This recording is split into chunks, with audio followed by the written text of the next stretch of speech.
for a long time, and I've heard wonderful things about your Prime Minister also, and we have a big order coming up. We're buying icebreakers. We're building them together for the most part. We're doing 4 over there and 7 over here, and we negotiated a pretty tough price, I think.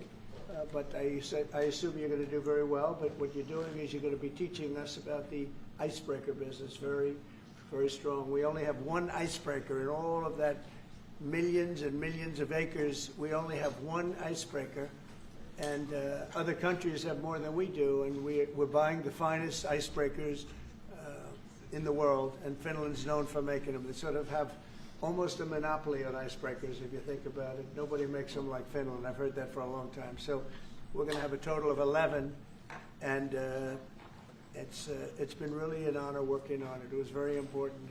We were making them, but we didn't make them right. By the time we finish, we're going to make them maybe better than you, but at least as well. But probably not better, but at least as well. So I appreciate both of you being here. It's an honor to have both of you. Really tremendous reputations, and it's a great country. Thank you very much. Alex? Yeah, no, thank you, Mr. President. I mean, I remember our first conversation just after you had been elected in November. The first thing you mentioned was icebreakers.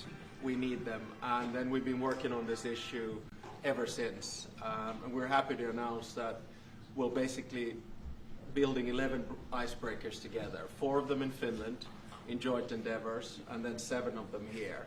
And I think the reason that we've landed in Finland is that 60% of the world's icebreakers are built in Finland. 80% are designed. We've been building them for over 100 years. And speaking of price and time, I think we're the country that can provide them half the price and half the time that others have it. And I think this is a huge strategic decision by the President as well, because we all know that the Arctic is important strategically, militarily, and in terms of the economy as well. And now we can work on this together. Finland is a strange country in the sense that we are probably the only country in the world where all the ports are frozen in the winter. And that's why we built the know-how in icebreakers. Now we can work on this together. And I remember the first conversation we had, you mentioned the fact that Russia has 40, and you need to start ramping this up. And this is an indication that we're going to do it, and we're going to do it together. I also think that this strengthens our bilateral relations. I know I come from a small country, but for us to be able to work together with you is extremely important from a strategic perspective as well. So we appreciate the cooperation, and we're going to deliver the first one 2028. Good. Just a little bit before a big event. Yeah. So, that's great. That's great. And actually, it's true. I came here and they were building an icebreaker, and they had no idea what they were doing. They had no idea how much it was going to cost. They knew nothing.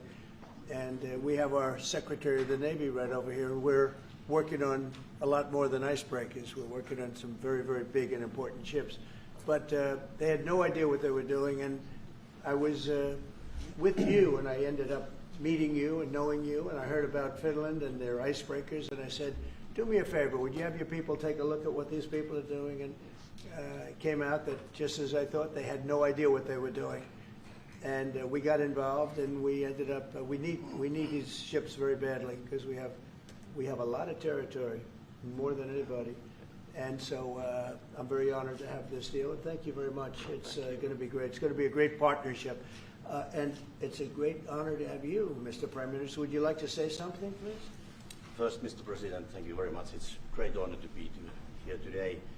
And as a Prime Minister of Finland, I want to say that this deal it's very important to Finland and our economy, because our economy is suffering a lot because of Russian aggression in Ukraine.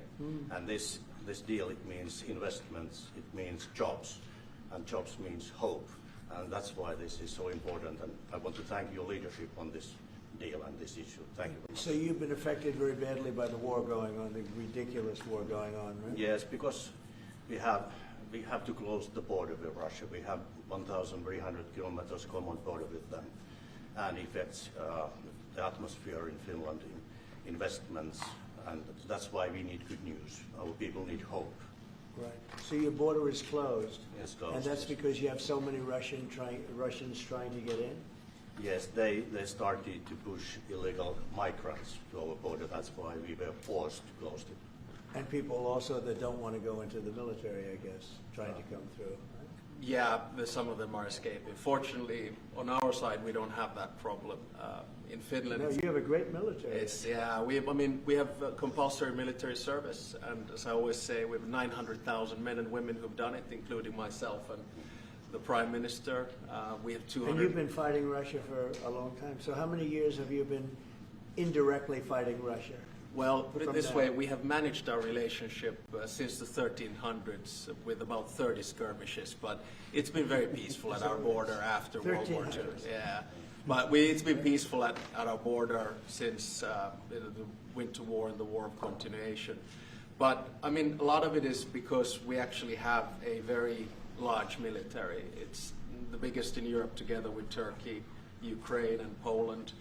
We have over 60 F-18s. We just bought 64 F-35s. We'll Yeah. roll out the first one in Texas in December. We have the biggest artillery in Europe together with Poland. And as I always say, we don't have it because we're worried about Stockholm. Well, you really have proportionately, I think, the largest military in the world, proportionately. It's quite big, yes, I have to admit. But, you know, we have it for defense purposes and also to build a deterrence.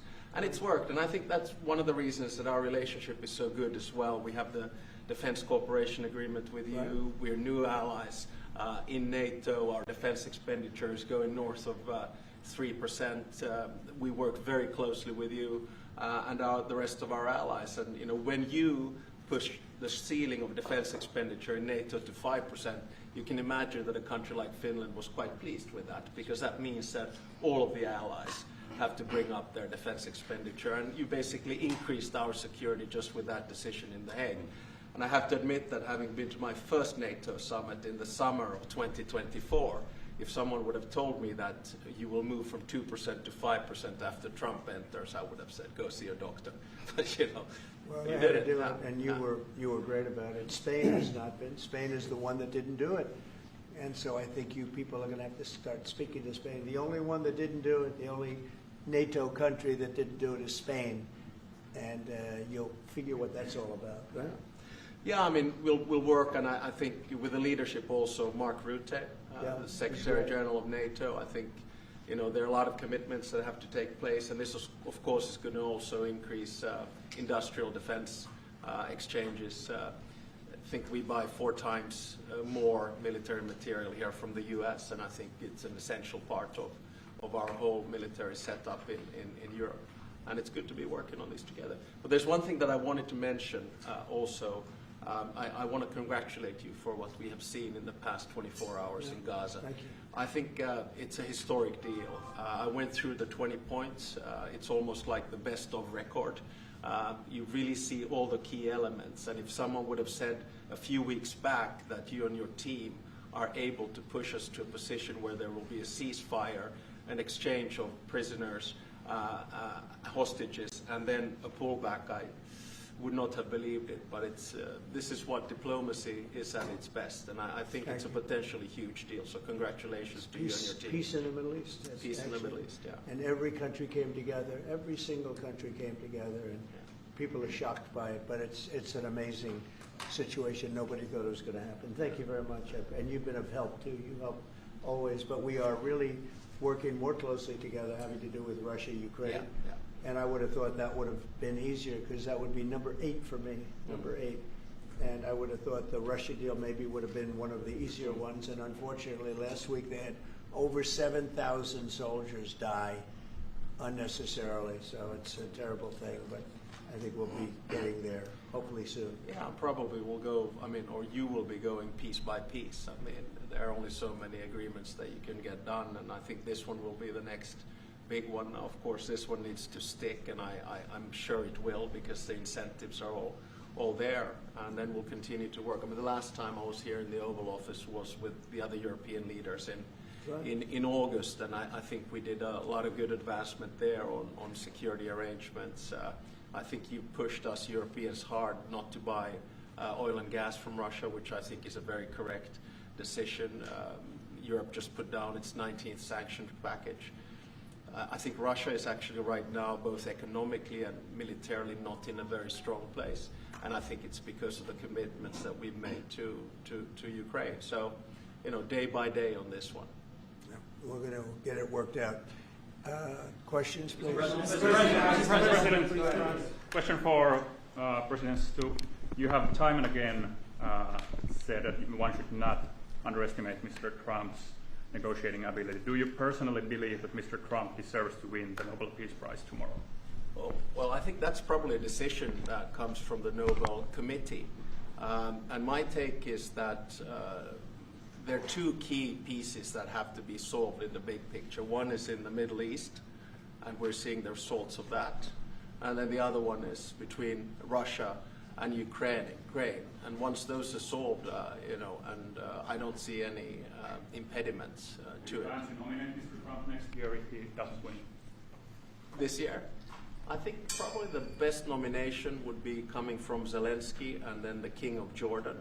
Those would be two that would come. But I think you have to, I mean, my experience with the Nobel Peace Prize comes from Martti Ahtisaari, the former president of Finland. He got it in 2008, and he got it because he negotiated 3 peace agreements on 3 different continents. Namibia in Africa, Kosovo, Serbia in Europe, and then Aceh in Indonesia. And his message was always that when you do a peace agreement, the key is that it looks like an equal match, that the big guy doesn't win over the small guy, and vice versa. But I have to say that the track record of the President of the United States in the past 7 months, 8 months is rather impressive. Thank you so much, Mr. President. First of all, thank you, all of you, in behalf of the State of Israel for everything that you're doing for my country. I want to know, how do you see the Middle East in a year from now under your leadership? And if you see maybe option for normalization between Israel and Saudi Arabia? I think it's going to be great. I think it's the hostages will be coming back Monday or Tuesday. I'll probably be there. I hope to be there, and we're planning on leaving sometime Sunday, and I look forward to it. And everybody I see is celebrating in Israel, but they're celebrating in many other countries too.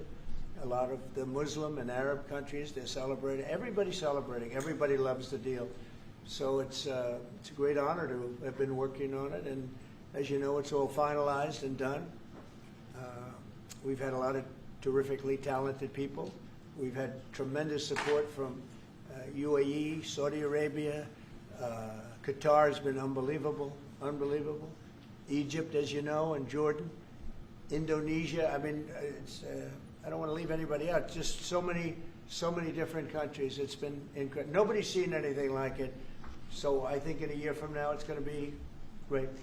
I think it's going to be great. Mr. President, how do you rate your chances of winning the Nobel Peace Prize tomorrow? Well, I don't know. Look, I made 7 deals, and now it's 8. Solved the wars, one going for 31 years, one going 34 years, one going 35 years, one going 10 years. I made 7 deals. This would be number 8. The one I thought that I was going to make, and I think we will probably, is because it's a ridiculous war. It's a horrible war. The worst since World War II. If you look at the people dying, is Russia, Ukraine. I think we'll do that too. We've a lot of reasons for them to do it, and I think they'll be coming to the table pretty soon. But this is the biggest of them all. This is a big one. Although I think India and Pakistan is very big. 2 nuclear nations. I made that. I did that based on trade and because of the tariffs. If we didn't have tariffs, you wouldn't have been able to do it. But I said, if you guys are going to fight, I'm putting 100% tariffs on each of you. And they immediately stopped fighting. And that was going to go nuclear. You know, that was back and forth. So I know one thing. I don't know what they're going to do really, but I know this, that nobody in history has solved 8 wars in a period of 9 months, and I've stopped 8 wars, so that's never happened before. But they'll have to do what they do. Whatever they do is fine. I know this. I didn't do it for that. I did it because I saved a lot of lives, and that's the thing that bothers me so much about the Russia-Ukraine. 7,000 people are dying a week. Young soldiers. They're almost all soldiers of Ukraine and Russia. So in theory, it doesn't affect us, no, but it's a terrible thing.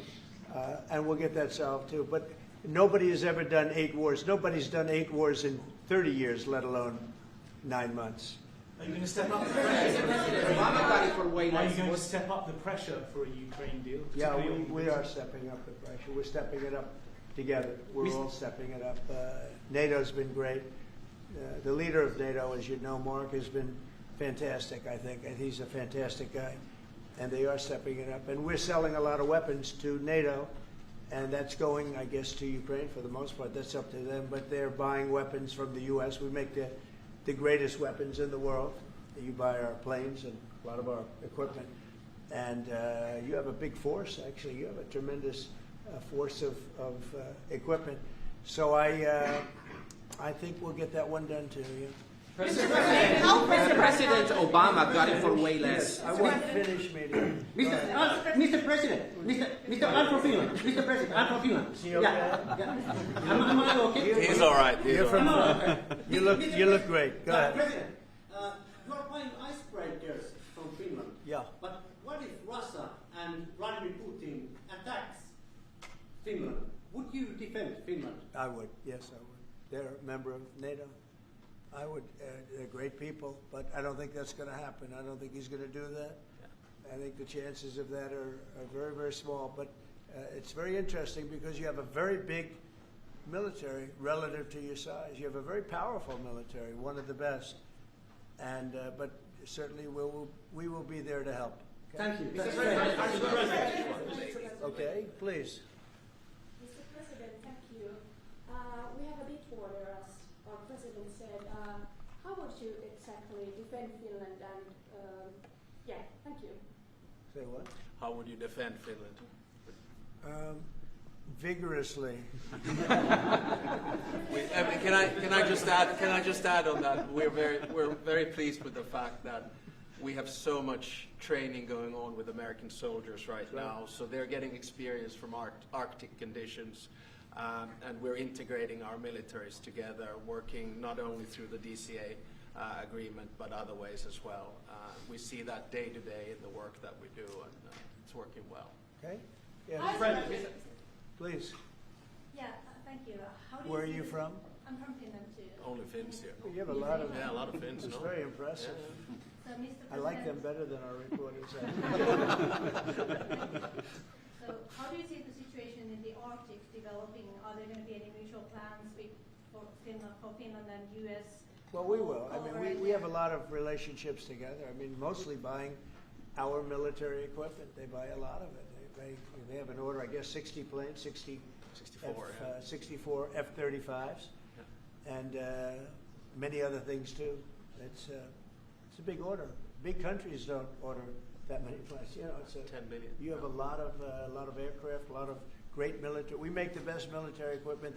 They buy a lot from us, so it's very good. We're going to work together very closely with Finland and with NATO. We have a very good relationship. As you know, I requested that they pay 5%, not 2%, and most people thought that was not going to happen, and it happened virtually unanimously. We had one laggard. It was Spain. Spain. You have to call them and find why are they a laggard, and they're doing well too. You know, the funny thing, because of a lot of the things we've done, they're doing fine. They have no excuse not to do this, but that's all right. Maybe you should throw them out of NATO, frankly.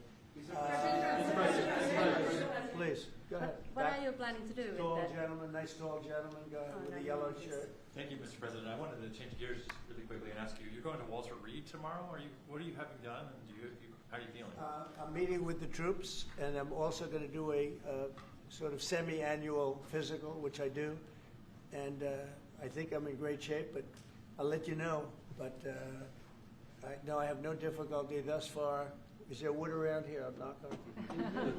No difficulty. Physically, I feel very good. Mentally, I feel very good. You know, I did about 6-7 months ago. I do physicals. I like to, when I'm around, I like to check always early. Always be early. It's a lesson for a lot of people. But I also did a cognitive exam, which is always very risky because if I didn't do well, you'd be the first to be blaring it. And I had a perfect score. And one of the doctors said he's almost never seen a perfect score. I had a perfect score. I got the highest score, and that made me feel good. When they asked, would I like to do one, I said, yeah. I said, did Obama do it? No. Did Bush do it? No. Did Biden do it? I definitely did. Biden wouldn't have gotten the first 3 questions right. No, Biden didn't do it. Biden should have done it. I'm actually a person that believes that if you're president, you should do a cognitive exam. But last time I took a cognitive exam, and it was a perfect score. The doctors announced it. And by the way, not the easiest test. The first few questions are pretty easy. Once you get into the middle, it gets a little trickier. And there aren't a lot of people in this room that would get every single question right, I can guarantee You're you. putting me in a difficult spot. Next question. Obama got the Nobel Peace Prize for way less than you did, and President Obama got the Nobel Peace Prize He for got a way prize less. for doing nothing. Exactly. Obama got a prize. He didn't even know what he got. He got elected, and they gave it to Obama for doing absolutely nothing but destroying our country. No, he was not a good president. The worst president was Sleepy Joe Biden, but Obama was not a good president. Are you going to do something with the They Hezbollah? gave him a prize. How many months after he won the election, then they gave him the Peace Prize, right? Right after he was elected. Are you going to take My election was a much more important election. Now that you're fixing the situation between Hamas and Israel, are you going to be taking care of the Hezbollah or the Lebanese armed forces to take We're care of the looking at that. Hezbollah? Yeah, we'll be able to do that. That will be, it's a smaller part of the puzzle, but very important part. They have a great new ambassador that I appointed, Michelle. Great new ambassador. So yeah, please. President, saying that the hostages will be released on Monday or Tuesday. What's your strict deadline? When do they have to get released? Well, And I how do you just make think sure it's each Monday party or Tuesday. abides It's by going the to be around that time. Yeah, they're working on it very hard. Tuesday after? They're in very diverse parts of the earth. Okay, they're very, very diverse. Actually, it's I think they're gonna come through. I'd be surprised if they didn't. I think it'll happen. Mr. President, In the back. Thank you, sir. The 19th point of the 20-point plan said that in the future there could be conditions in which the Palestinians might eventually get a state. Under what conditions do you think the Palestinians Well, could we'll have a look state at in it at the future? time. We're going to see how it all goes, and there's a point at which we may do something that would be a little bit different and may be very positive for everybody. But we'll be looking at that at the time. Mr. President. And I think we'll get to that. I think we'll get to that period too. Yeah, please. Mr. President. Yeah, please, Glasses. Thank you. Mr. President, the United States has previously said that that Europe would have to take more responsibility for its own security. Are you or the U.S. planning to withdraw some of the U.S. forces from the European soil? No, but we may move some around a little bit. I'd ask you that question, Pete. Go ahead. I think that's right, Mr. President. We're very much heartened by your leadership to get NATO to rise up to 5%, which means they can take primary responsibility for defense of the continent. But that doesn't mean America is abandoning NATO in Europe. But we could look at where our troops are postured, what makes the most sense for America and our NATO allies. We have a lot of troops in Europe, as you know, a lot, and we can move them around a little bit. But no, basically we'll be pretty much set. Go ahead. What's your second? My second question would be: are you planning to impose more sanctions on Russia at this point? I might. Yeah, I might. Mr. President, your 20-point plan says we will encourage people to stay. Can you confirm that as Gaza is rebuilt, that no one will be forced to leave? Yeah, nobody's going to be forced to leave. No, it's just the opposite.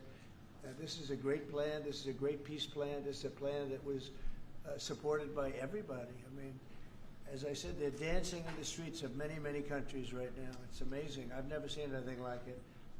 No, we're not looking to do that at all. Mr. President, do you think that we can see a full withdrawal? Please. Mr. President, can you cut through the politics on the shutdown? We had another failed vote today. Can you speak to our viewers from Orlando to Sacramento? What's your message to some of these families tonight facing missed paychecks, potential layoffs, and missed benefits due to the shutdown? Yeah, I blame the Democrats. They ought to call their local Democrat representative, whether it's a senator or a congressman, and it's their fault. I mean, they admit it, it's their fault. They campaigned on the fact that they'd never shut down the country, but they want to shut it down. And, we have the greatest economy. We're the hottest country in the world right now. I think you'd admit that. The hottest country. We went from a dead country a year ago to the hottest country in the world. So I think they probably don't like that. But we're doing great. I mean, we're doing great. I would say my message is call your local representative, congressman or senator, and tell them to get on the ball. The Democrats have caused this problem. Can I ask one more question? Congressman Yeah, Randy please. Fine. Thank you, Mr. President. Where are you from? I'm from Finland. I love it. It's so nice. Uh-oh, here we go. Yeah. Here So- we go with a killer question. I would like to circle back to the icebreaker deal. So Finland and the U.S. are strengthening their economic partnership through the deal. What other areas of cooperation with Finland do you see as possible for at this Good moment? question. We're going to be talking about that in a little while. We're going into the next door room, commonly known as the cabinet room, beautiful room, and we're going to be discussing that. But we'll be doing other things. It's a wonderful country with wonderful people. We've had a long-term relationship, but it's never been as close as it is now. We'll be doing other things. Go ahead. I mean, we've been talking about a lot with the president. I mean, the two specific fields where I think Finland has strength. One is quantum and quantum computing, and we know that that is basically what gives food for thought for artificial intelligence. That's very important. The second one is actually networks. And you know that there are two sort of safe and trustworthy Western networks right now. One of them is Nokia.